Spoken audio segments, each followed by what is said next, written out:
So yun guys, dumating na ang ating order na dumbbells yan. Dumating na. Ilang araw na to dumating. Hindi ko lang na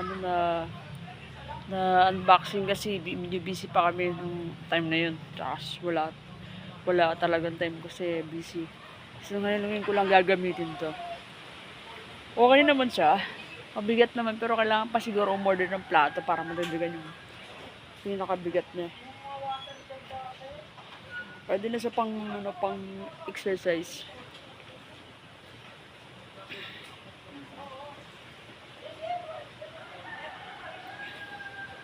Umpisa lang muna to kasi hindi wala tayong time pumunta ng gym.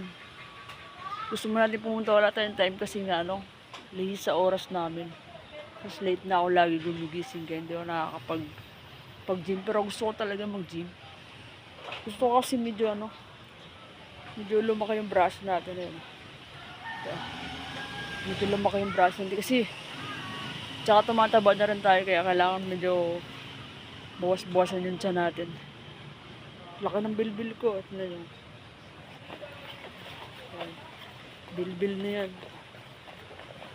Naka-apron tayo kasi katatapos lang natin mag tuhog ng mga isaw, yung mga barbecue.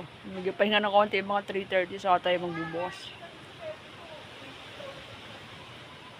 Hindi ko alam paano to gamitin pero nakikita ko lang sa mga nag-gym ganito. Ganito ba? Or ganito ba? Nakakangalay din.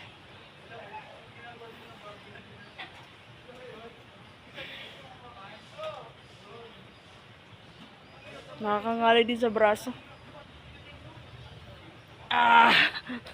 Bigat. Nakakangalay din pabalik-balik.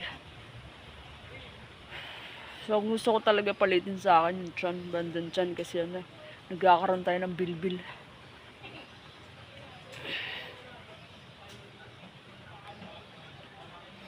Yan mo naman siya Eto pwede ito pagsamahin dalawa